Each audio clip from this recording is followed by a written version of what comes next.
started. We'd like to welcome everyone here tonight to the National Honor Society Induction Ceremony.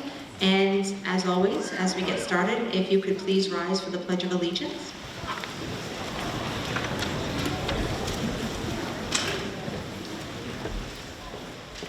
I pledge allegiance to the flag of the United States of America and to the republic for which it stands, one nation, under God, indivisible, with liberty and justice for all. Thank you. And I'd like to introduce the co-advisor to the National Honor Society, Mrs. Jocelyn Barrios.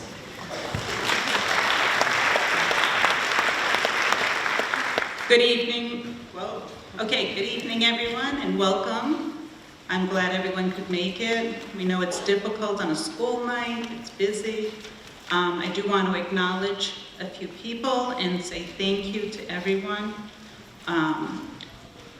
Ms. Susan Brelsford, our assistant principal, who recently had a baby, does send her best to all of you.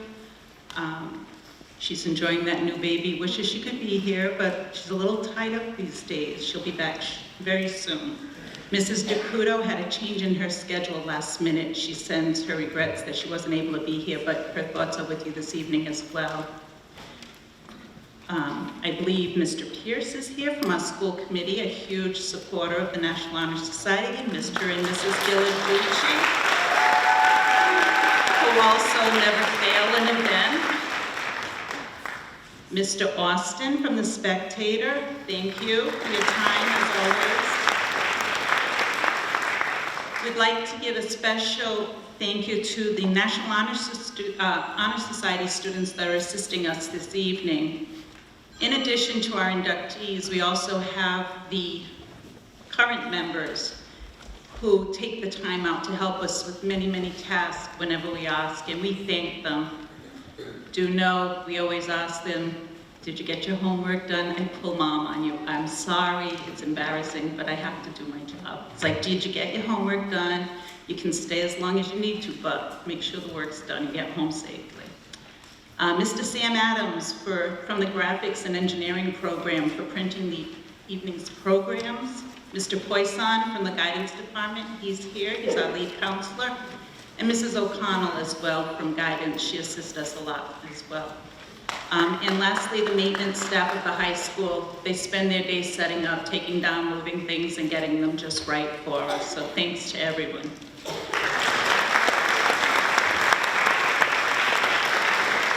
And with that, I'd like to ask Mr. Schoonover, our superintendent, to come on over and have a moment with us.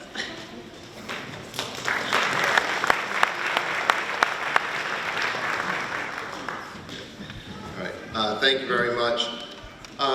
Before, I only have a very brief statement for you all this evening, but Mr. Lenzinski is on his way. He's hoping to be here. He did want me to tell you he was in Boston this afternoon with his daughter, and he is right now in traffic on the way back. He's hoping to be here before the ceremony is over. So, good evening, family. Faculty who are here, Mrs. Pereira, Mrs. Farias, current members of the National Honor Society, and especially tonight's inductees into the Edward J. Kaler chapter of the NHS. So I first want to extend my congratulations to you for your achievements so far here at Somerset Berkley. This high school, like all high schools, have several events throughout the school year where we recognize the talents and accomplishments of our students, whether it's in the athletics, the arts, success in some type of competition. But to me, the National Honor Society induction ceremony is a little different. Tonight's inductees are being recognized for achievement in multiple areas: scholarship, leadership, service, and character. While your GPA maybe opened the door for you to be here tonight, it was really your service to the community, your integrity, and your leadership within the school and within your class that got you here. Assisting others and volunteering your time in the community, doing the right thing, making the right decisions, especially if no one else is watching, being kind and caring leaders, Those are the attributes to me that really make you stand out, and those are the attributes that I believe will make you successful throughout your lives. Our goal here at Somerset Berkley is for all students to achieve academic excellence and become positive contributors in society.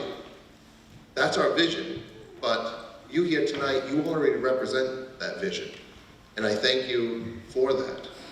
And I thank you for your contributions to the school community and for modeling to others, to your peers, what it really means to be honorable. So, congratulations to you, and I look forward to your future accomplishments. Thank you.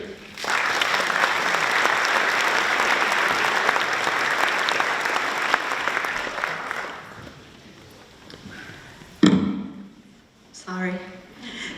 So as I mentioned, I'm Mrs. Pereira. I'm the content coordinator for the World Language Department and the co-op advisor with Mrs. Farias. So I would like to extend a huge thank you to her as well, because this is a lot of work, and for two people, it's much more manageable, especially with families and school and everything. So I do want to thank her, because there is a lot of paperwork, as the students know, with the application process, and I cannot thank her enough. So I would like to just extend a warm round of applause for her, because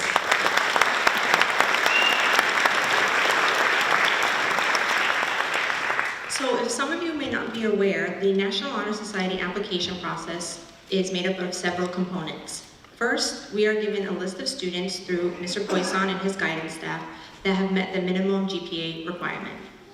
Once we receive that list, those students would also have had to meet the minimum of 20 hours of community service for their graduation requirement by this point in their high school career. Where other students have the full 4 years to complete that, they've already exceeded, most of them have exceeded the 20 hours, which is very, very honorable. Once they've done that, they receive their application process, and then the process has started. So there is one group of people that is not here this evening, and no one knows who they are, but we do. They're the people who volunteered to read close to 100 applications. Everything is anonymous, there is nothing attached to them, but they sit through the process and they actually read through everything twice. So everything is twice looked over, and everything is then graded. So they filled out the application process, they wrote an essay about why they represent character, leadership, scholarship, and service, and then they also had 3 recommendations from teachers as well.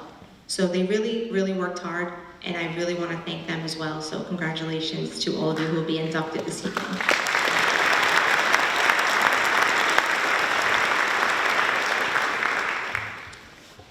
So we're going to start with our officers who are going to come up and speak to each one of you.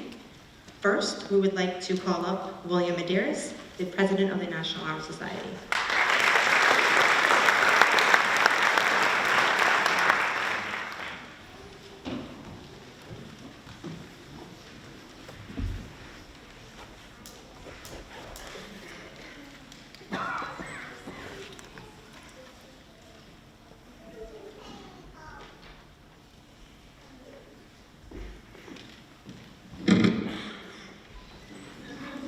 Good evening.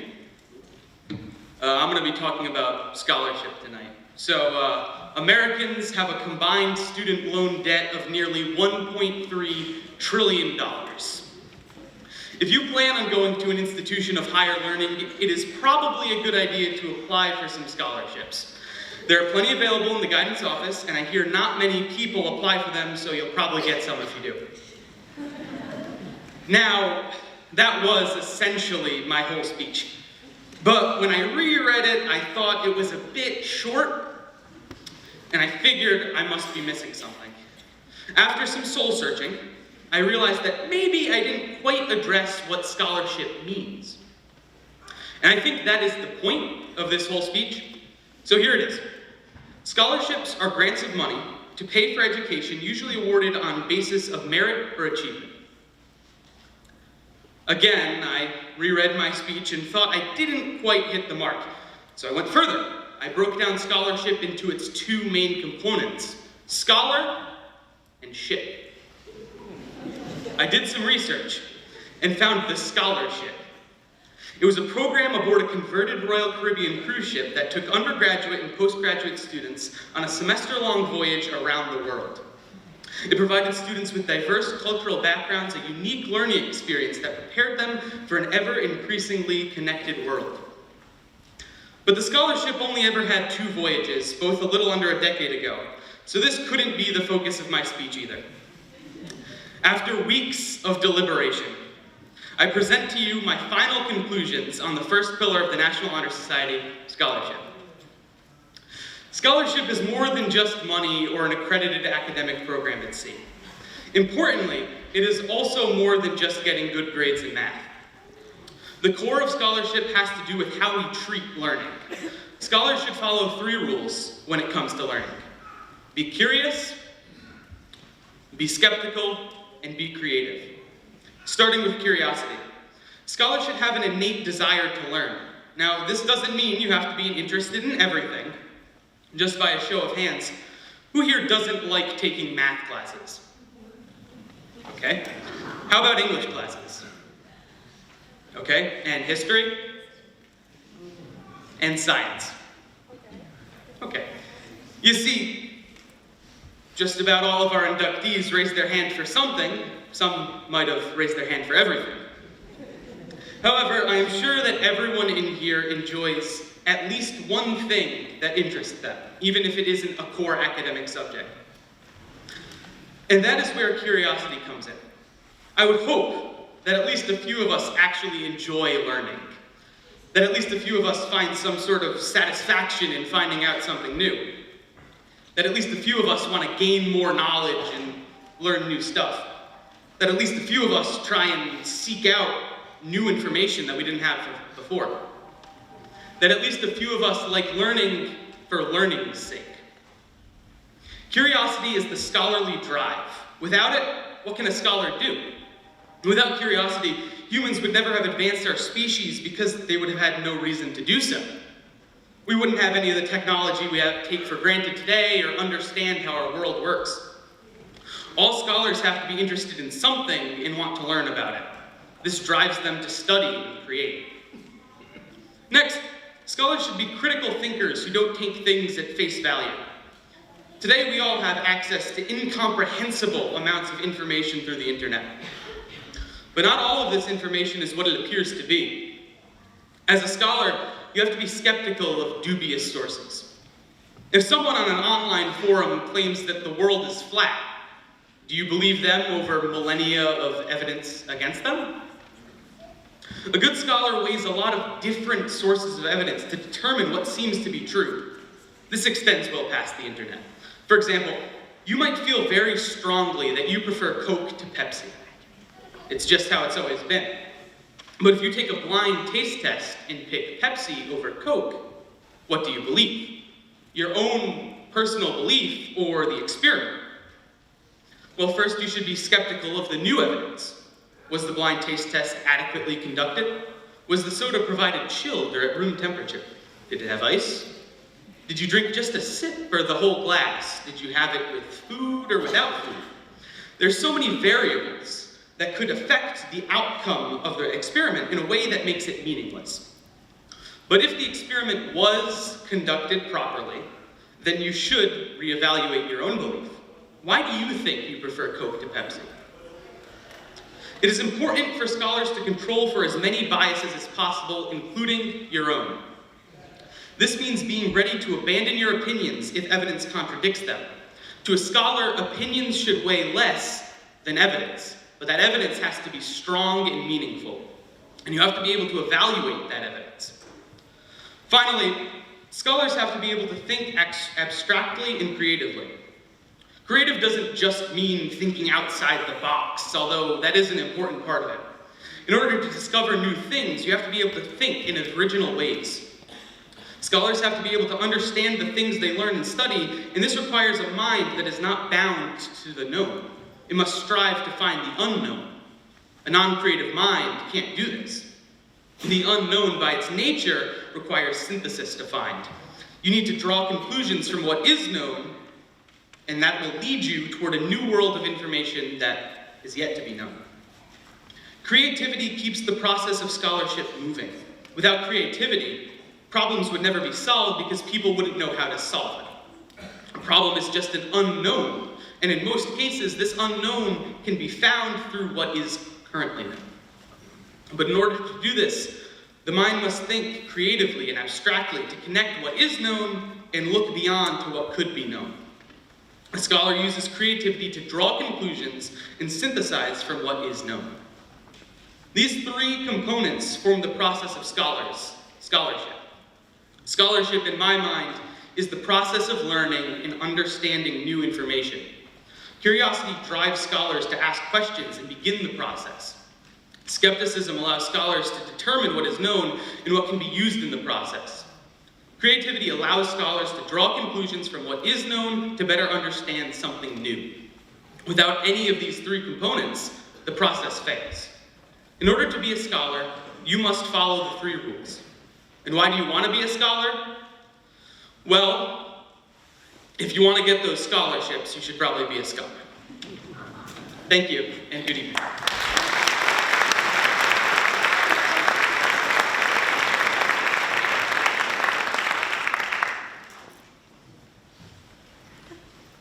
And before you leave the stage, we have a gift for you. So each of our officers will be receiving an additional National Honor Society pin to wear for their graduation this year.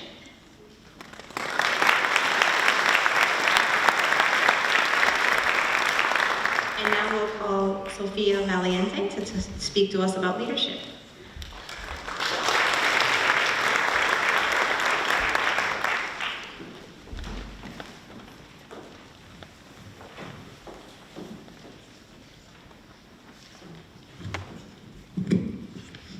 Hello. First of all, I'd like to say congratulations to all of you.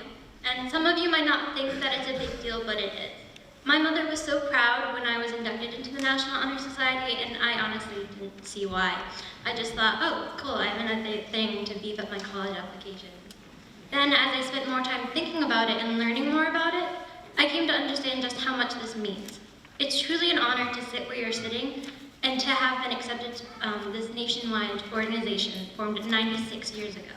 You've been chosen to be a part of National Honor Society because you embody each of the pillars, each value that this organization stands upon: scholarship, leadership, service, and character. Your teachers and administrators chose you because you showed them that you can uphold these values. This is something you earned and something you deserve, and not just because of how grueling the application process was. So honestly, congratulations. And as I mentioned, there are 4 pillars which form the basis of the National Honor Society.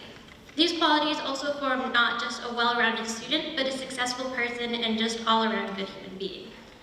Each pillar that stands as the foundation of this society is honestly presented in a pretty broad manner, so I guess the 4 of us were given the vital task to shed some light as to what they mean, or at least how we interpret and define them. How qualified we are is up to you.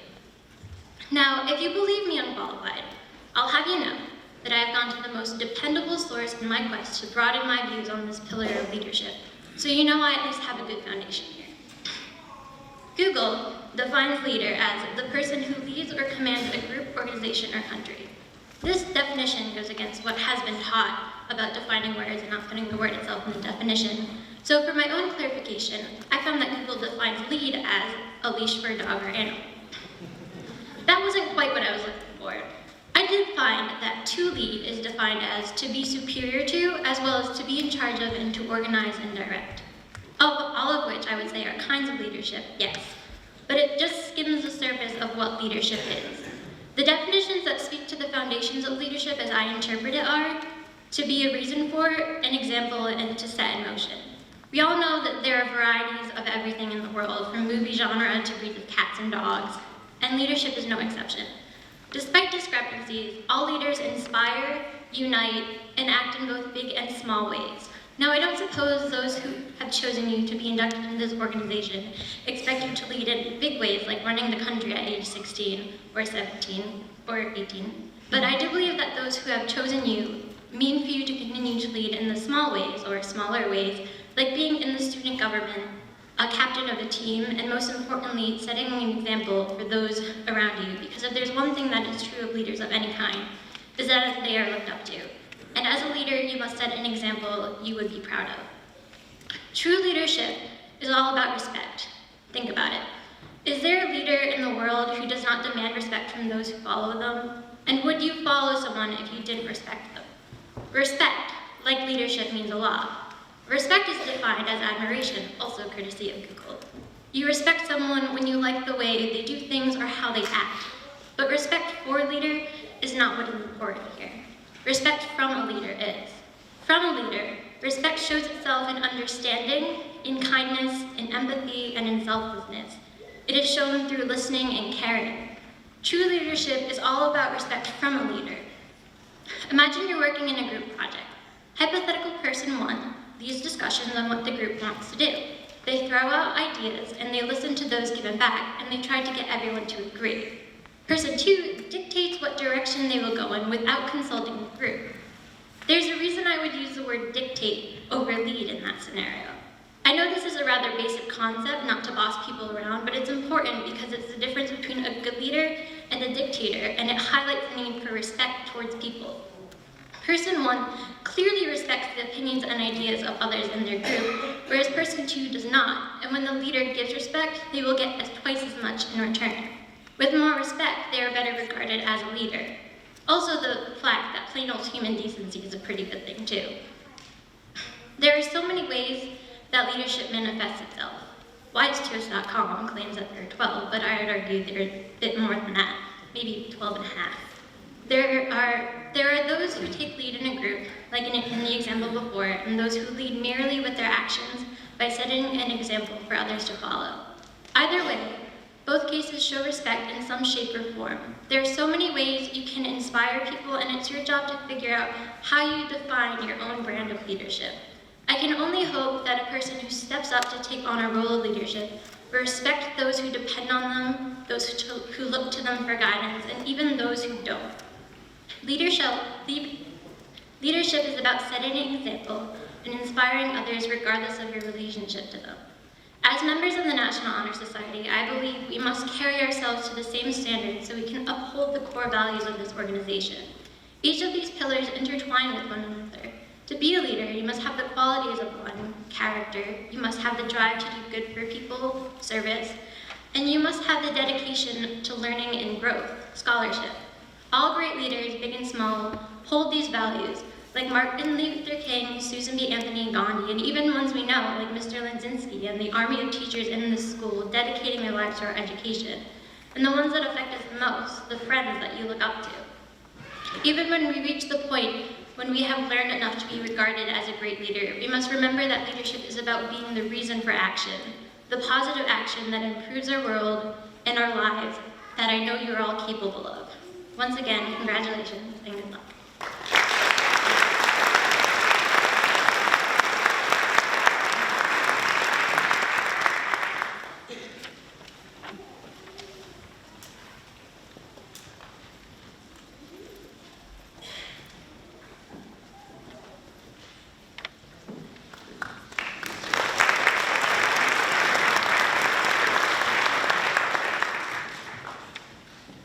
And next, we're going to have Emily Canuel, our secretary.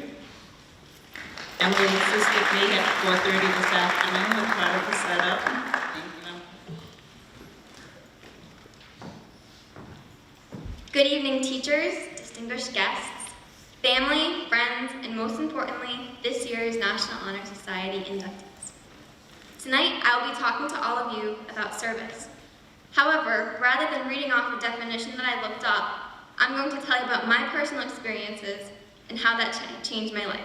And hopefully, by the end of this, you can all walk away and be inspired to do the same. To me, service is about giving and not receiving. It's about helping those who aren't as fortunate as ourselves. In doing service, you become a better person. To me, serving is a very humbling and inspirational experience, as my personal experiences have changed my life. For the past 5 years, I've been involved in a project called Homeless Awareness Weekend. The weekend comprises of high school-age students volunteering their weekend to sleep in boxes on a Friday and Saturday night in mid-November, to panhandle and to serve the homeless, help in a soup kitchen or a food pantry. We stand on the streets and panhandle like the homeless do in reality. This experience has changed my life by showing me how much serving the community means to the people impacted by it. I wish I could show you all the faces of the people when I get to serve them a nice hot meal accompanied by a box lunch to take with them. My experiences in dealing with the homeless have shown me that I can make a difference in the lives of others. This project started off as a small group of kids and now involves over 125 kids each year. Now, I'm not saying that to serve your community, you need to sleep outside in mid-November, like a homeless person for a few days, in the freezing cold and at the mercy of the unpredictable weather. In reality, it's the little things that make a difference. Sometimes it's the people who have the least who give the most to the world around them. Inductees, look around, what do you see? I see a bunch of great kids with very bright futures. While you may not have the time to pull off some grand service project, there are small things in everyday life that you can do. That kid struggling in a math class, help them out. The man you see directing traffic over there every afternoon, wave to him. Sure, you might not get community service hours for waving to someone, but it makes their day.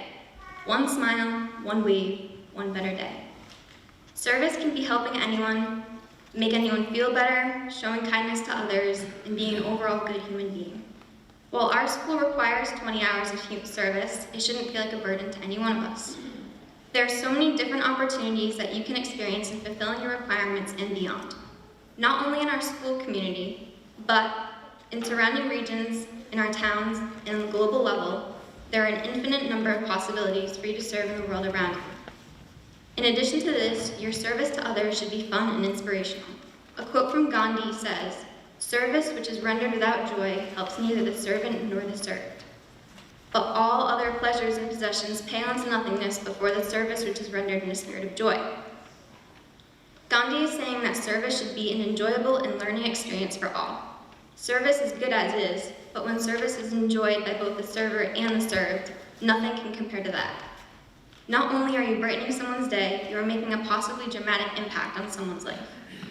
Going back to what I said earlier, when I've served people in a soup kitchen, the look on their faces is one of pure joy and thanks, a look of gratitude for their community coming around them to support them. So start off simple. Today, I want all of you to go and do one nice thing for someone in the few hours we have left. Hold a door open for someone on the way out, smile at someone looking down, or maybe even help your parents clean the dishes or something like that when you get home. It doesn't matter the size of the act you are accomplishing, it's the fact that you're doing it. And when you are serving the world around you, have fun with it and learn something from it. And considering you're all here tonight, you've shown some degree of capability to serve. So now you can all prove it to yourselves and to the rest of your world. Thank you.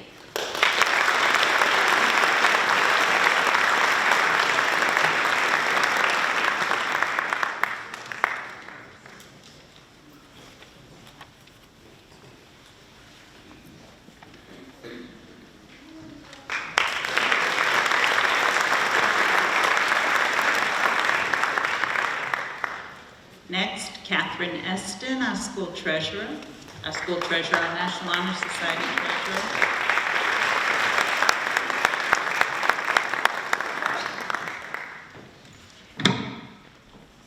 Congratulations, new inductees, for the many achievements that have brought you here tonight. Your scholarship has shone brightly through your amazing academic achievements. Your ability to lead has been shown through your dignity, honesty, and respect. In dedicating your time and energy to helping others, you have shown your incredible service. These are all qualities that are very clear to everyone around you and everyone you meet. However, character, another pillar of National Honor Society, is perhaps the most difficult to quantify and describe. Trust me, I'm trying to write a speech about it. Character, a great, big, powerful concept, is perhaps best shown in the smallest of cases, or perhaps in a large suburb close to the Fall River. At Somerset Berkley, especially among the senior class and especially among the alumni, the term character is applied fondly as having belonged to one particular place, the old building. While everyone does love the new school, many nostalgically say, but the old one had more character. We've all heard it. I'll be honest, I've probably said it a few times. From there comes the question, what do you have in common with a building that was constructed in 1937 and doesn't even exist anymore? In this case, when it said that the old building had character, it's truly saying that the building had something that made it different from anywhere else. It was something you could feel every single day when walking in the doors and traversing the halls. You could feel it. Thousands upon thousands of students had walked those same halls. a history and legacy that transcended across the years to those that followed them, until they got to you. I know some of you weren't in the old building, but anyone who went in there knows exactly what I'm talking about. While our new high school may offer amazing opportunities like state-of-the-art technology, spectacular learning opportunities, and even asbestos-free walls, that was a bonus. It often comes under criticism for the absence of that Somerset High, Somerset Berkley feel that was so evident before.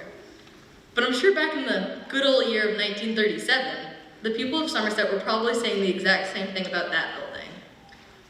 But students, that is to say, we're the start of a legacy in this new building.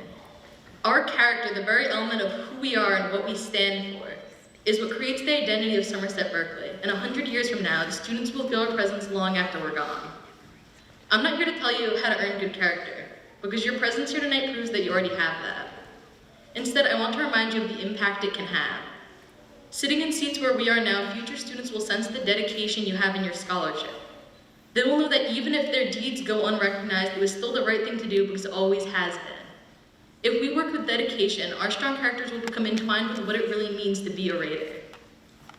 All the good in us, the effort, the willingness to sacrifice for a greater cause will echo in these halls. I've seen it in so many of you. Your respect, compassion, citizenship, perseverance, self-discipline, and courage serve as an amazing example for not just your fellow classmates today, but everyone you will ever come across. Let me tell you, someday, 100 or 200 years from now, when they're building another new high school, somebody might just say, I liked the old building. The old building had character. That's because the old building, this new building, it had us.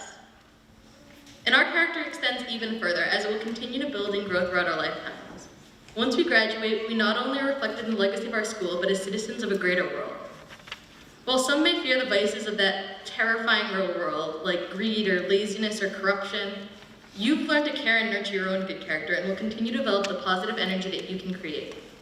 Holding yourself accountable, you can encourage and inspire others to emulate these characteristics in your families, friendships, and especially in your elected officials. As President Garfield once wrote, now, more than ever, the people are responsible for the character of their Congress. If that body be ignorant, reckless, and corrupt, it is because the people tolerate ignorance, recklessness, and corruption. This is true not just of our elected bodies, but our school pride and personal legacies as well. When we slacken our own moral compass and become ignorant of the character we exude, we fail to contribute to a greater cause and create good impressions of our communities, whether it's at our school or in the Capitol building. It's up to all of us, especially in our leadership, scholarship, and public service, to act with good character. Enrich every life in your vicinity by holding on to what makes you such an amazing person today and continuing to do this forever. Our world might not always recognize or respect your valuable character, but this makes it all the more necessary to work harder to protect it. I know that you'll all do well in life. You have amazing scholarship, service, leadership, and today you do have great character. But in this character, it shall follow you every day for the rest of your lives. And if you continue to live your life with empathy, integrity, and class, there is no limit to what you can do and what you can do to help. With passion as your guide, your character will drive you constantly to strive to accomplish things you never knew you could. And at the end of every day, I hope you'll close your eyes and say, not only did I do well, I did some good. Thank you.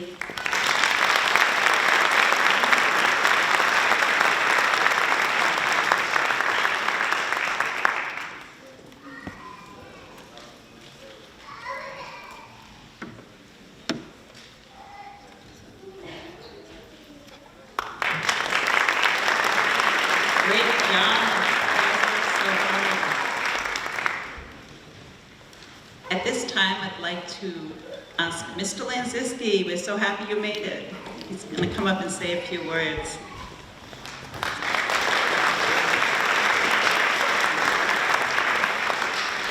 We truly appreciate you driving through that traffic to get here.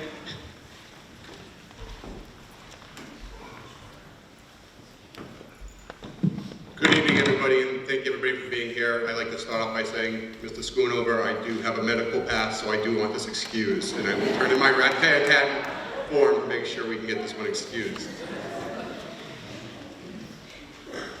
One of the most wonderful nights of the year is this night, and we get to see our best and our brightest show to their parents and show to everybody else that's here what makes them the best and the brightest. As I got to sit in the back and listen to the speeches, which were all very impressive, And by the way, we need to change the format. Let me go on before the kids, so I don't have to follow. The one theme that I think I'm most proud of all of you, is the concept of positivity. Through all 4 speeches, you heard about how they're trying to focus on being positive. Look at the good side, try to make a difference. Sometimes as adults, we look at things and maybe we're more cynical, and we tend to sometimes take a negative turn. And when we do that, we cause a scenario that sometimes creates exactly what we fear. And this group of students is really working on changing that culture. Looking to the positive, step forward. Don't let adversity stop you, it's okay. Keep moving. The way they support each other in these hallways and in these classrooms and in the community is a credit to you, the parents, family members, to the type of students and children that you've brought up. They couldn't have done it by themselves. And so I applaud you and thank you for allowing me and my staff to have this time with them and enjoy them being with us. Students, you are the best. You make us so proud every day. You're not flawless, and you'd be boring if you were. But with all of those little trials and tribulations, I watch each one of you step forward and become greater than you were the day before. Keep that going. There's amazing things out in that world for you. The only thing that can stop you is you. Stay positive, keep marching on. Congratulations on your induction. I look forward to seeing you all at graduation. Thank you very much.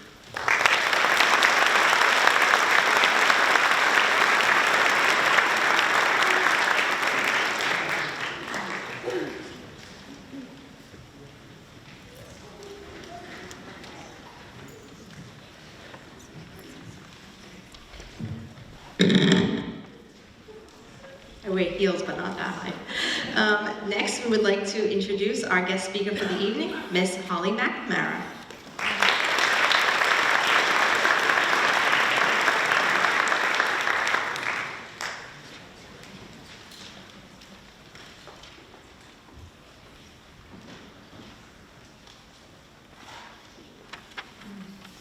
Good evening, everyone.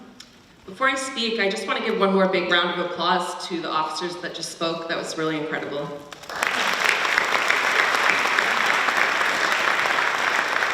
job. I want to thank everyone for having me tonight, and thanks to Jocelyn Farias and Erica Pereira for the co-advisors for the invitation. It's an honor to be here. While I congratulate all of you for accomplishing this big milestone in your life, I want to remind you of what a milestone it really is, and what that means for your future. Before I go on, I want to tell you a little bit about my background so that you have an idea of where I'm coming from. I was born and raised in Somerset. My family still lives here. After going away to college, I went even further away to graduate school, out to the West Coast. I took it as an opportunity to see the country. I still maintained very strong friendships with all of my childhood friends. To this day, they are some of the best friends I have ever had. I was raised in a family of teachers. My mother works at the Berkeley Community School Library, and my late father was a very passionate physics teacher here at the high school for 27 years, until he passed away in 1997. We were all very close to him, and he and my mom both always kept us involved in our community. I stayed out west for 14 years, only to realize that there truly is no place like home. I had this epiphany one day in my San Francisco apartment while looking out my window at the Bay Bridge. It really was an incredible view. And it hit me. This view is beautiful. I have an amazing apartment and I live in an incredible city. But none of that really matters. What matters most to me was my family and the special place that raised me, Somerset, Massachusetts. So I moved home, volunteered to run the Raiders Remember event, and now scholarship, and then decided to run for office to serve my town, the town that made me who I am today. Growing up and going through high school, I always thought the high school experience I had was common. We went to a great high school, we lived in a wonderful community, we worked hard, we got decent grades, And we got involved in sports, music, and many other extracurricular activities. And then we applied to college. That's just what you're supposed to do, right? I want to remind you that you're sitting here because you have earned it. This is not the norm. This is very special. Don't forget that. The 4 pillars: scholarship, leadership, service, and character. You've probably heard these words so many times that they're starting to lose their meaning. I'm here to remind you. You are here because you have made great choices and you have worked very hard. You've chosen to be great scholars. You've chosen to be leaders. You've chosen to serve your communities and become involved in your school. And you've chosen to be a person with good character. I'm here to remind you not to take these things for granted. The older you get, the more and more rare these qualities become. You're already a diamond in the rough, and you may not even know it. Last year, I wrote an open letter to the graduating class of 2016. This letter was inspired by the impressive interviews we had just completed for the Raiders Remember Scholarship applicants. I had the honor of talking to these students for hours in their interviews. They made us laugh, they even made us cry. I witnessed some of them giving tremendous graduation speeches. Meeting these students has impacted my life on a much deeper level than I can express, and I am sure that this year, when it comes time to interview some of you and your classmates, I will feel the exact same way. You all have made an impact on your community and each other, each and every one of you. There are parts of that letter I would like to carry on from year to year. I want you all to know how unique our community is, how unique your high school is, and how unique each of you really are here at SBRHS. The towns of Somerset and Berkley, as well as the Somerset Berkley Regional High School and parents together have produced top-notch, compassionate, inspiring, and driven people that have already started influencing the communities that they live in. Throughout my life, there is a lot of talk about going into the real world, almost as if to insinuate that life before 18 isn't real. I want to express to you that everything you have accomplished and experienced in your lives so far has affected your elders, your peers, your faculty and your staff, and your communities more than just most of us here in the so-called real world could even ask for. Somerset Berkley is not a normal place. Just because something isn't normal does not mean that it's not real. Just as real as big cities, it took me traveling 3,000 miles multiple times and lots of money and heartache to learn that what we have here is gold. It took time and experience to truly get it. Sometimes learning the hard way is the only way. I am not saying that you have to travel 3,000 miles or move 10 times to understand it. Most of you already know it. You embody it. What I will say is that there will be times throughout your adventures that will challenge your perspective. Moments that will challenge your impression of home, and moments that will challenge how you remember your roots. People out there might make you feel that you have to leave Somerset to be considered successful. People will make you feel that if you return to your hometown, that you're a failure. The truth is that neither of those two statements are true. Yes, leaving home is healthy. Exploring the world is eye-opening. It's good to get out from under shelter. However, you'll quickly realize that there really is no place like home. I'm not telling you this so that you can simply take my word for it. I'm telling you this just to reassure you that you're not alone. Please remember this during those times of doubt, and never forget your roots. Always remember you have support from home. Always remember home. The reality is that we come from a place with deep history. We come from a place where our friendships go back to infancy. We come from a place where the bonds we build and the relationships we make are lifelong. We come from a place that was built on education. We come from a place with strong family values. We come from a place that we are all very proud to call home. None of this has changed in my lifetime. This is not normal. This is very, very real. Don't let anyone tell you how it's supposed to be, how you're supposed to be. This is how it should be, and you already are how you should be. You come from a very unique place. Don't let the world dictate how you perceive life. Never forget your roots.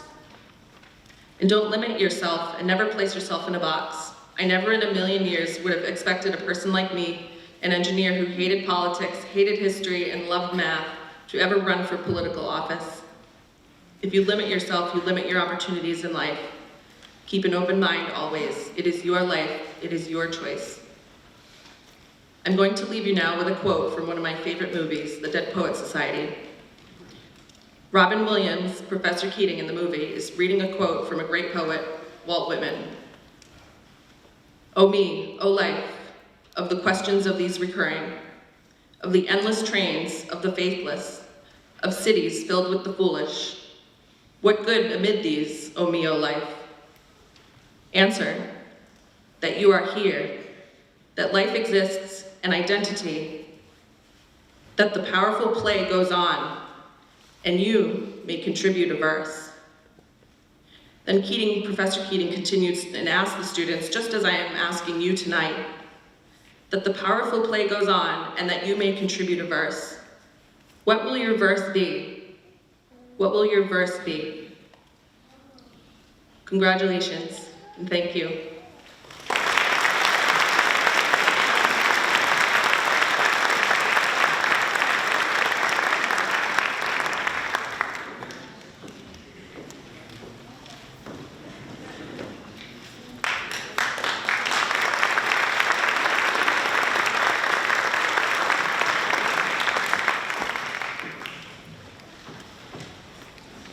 Thank you, Ms. McNamara. We really appreciate it. Are we ready? I'm so proud of all of you.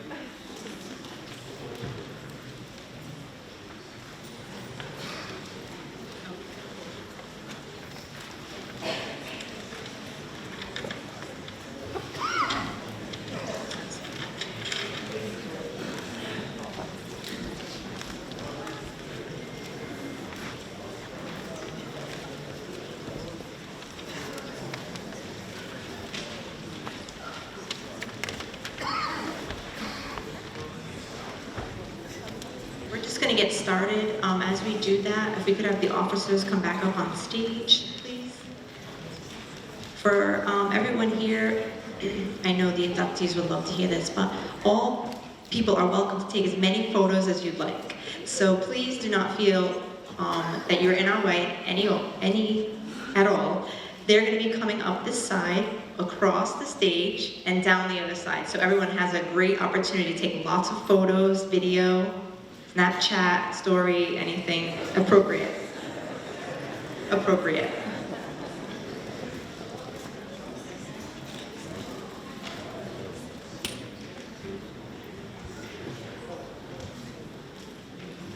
So if the first row would please stand and head over to the side, we'll get started.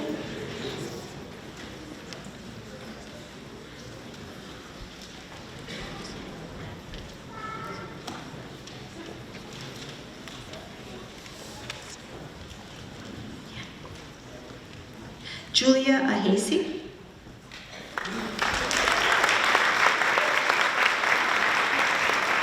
Adam Hassan.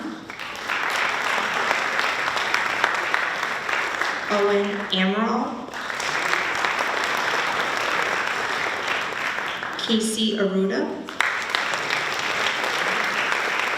James Aruda. Samuel Aruda. David Babb. Juliet Boya. Emily Bennett.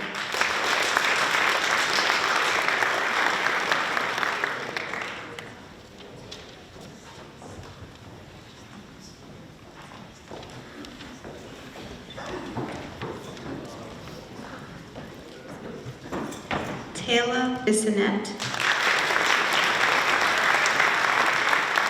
Samantha Borges. Kate Fossey. Catherine Batello. Gemma Bruce. Abigail Cataret. Matthew Cady. Alexa Calvano. Kyle Cardozo.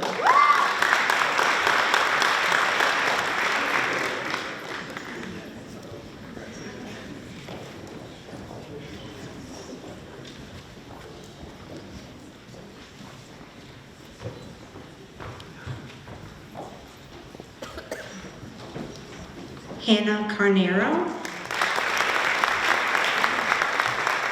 Catherine Casey, Alexandria Celia,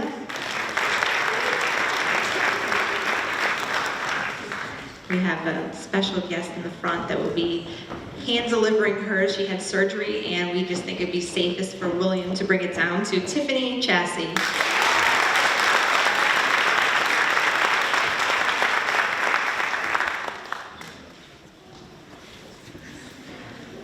Lindsay Chubbuck, Brittany Comfrey, Kevin Conlon, okay, just one moment please. If everyone could stay in where they are so no one gets hurt. Okay, great. Thank you. Did someone get a picture of Kevin Correa? We don't want anyone, Kevin Conlon, I'm sorry, I don't want to. Kevin R. Correa. Soleil Corvello. Ferris Costa.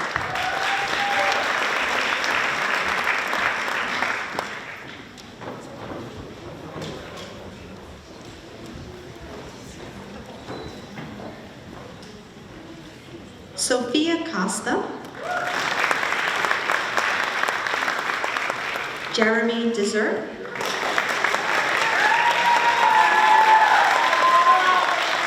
Hunter Duzio, Michael Ferreira, Caroline Foley, Carrie Frade, Chase Franco, Gina Gagliardi, Ariana Jason, Laura Garan,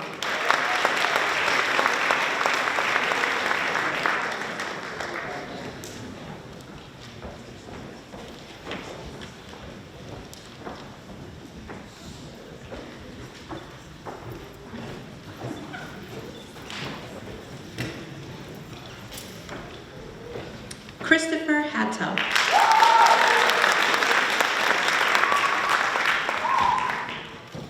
Hannah Holtman, Daniel Johnson, Kara Canoose, Samantha Quartz, Abby Kraus,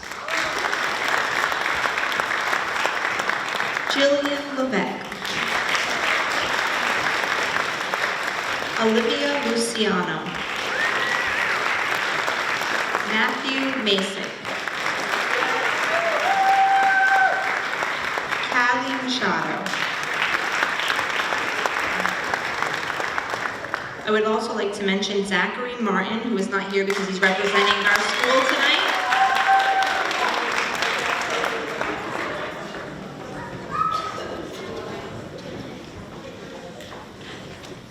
Sydney Miss.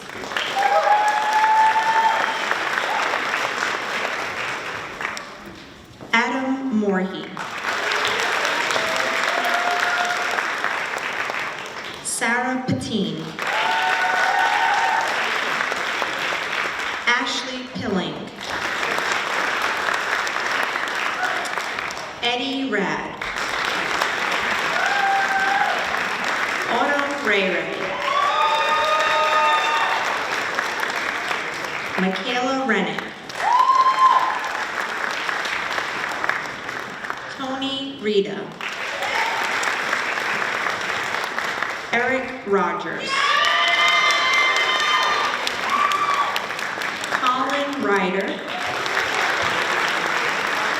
Connor Ryder,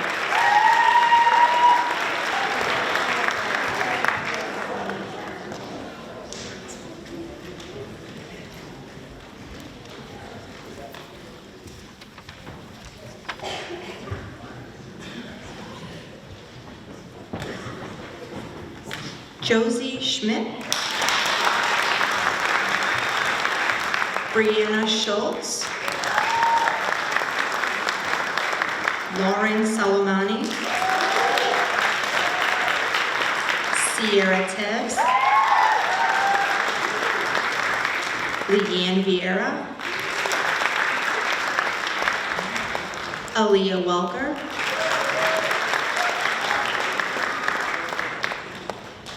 Sarah Wilson, Nicholas Wong, and Colby Yokel.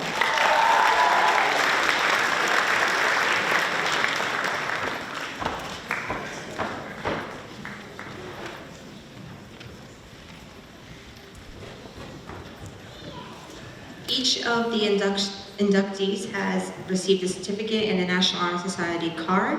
And in your folder, if you could please open that, you have the National Honor Society pledge. If you could please stand at this time, just the inductees. Thank you.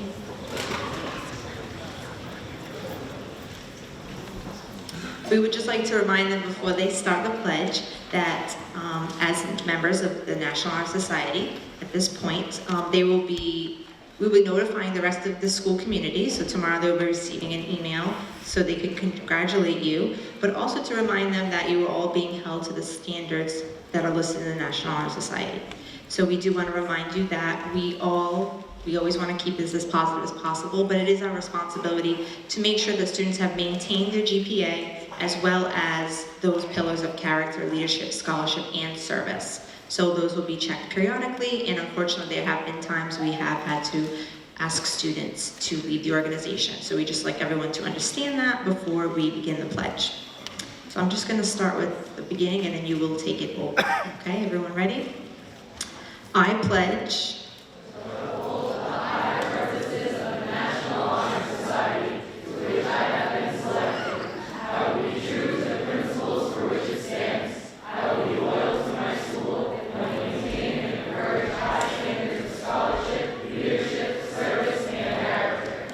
Congratulations.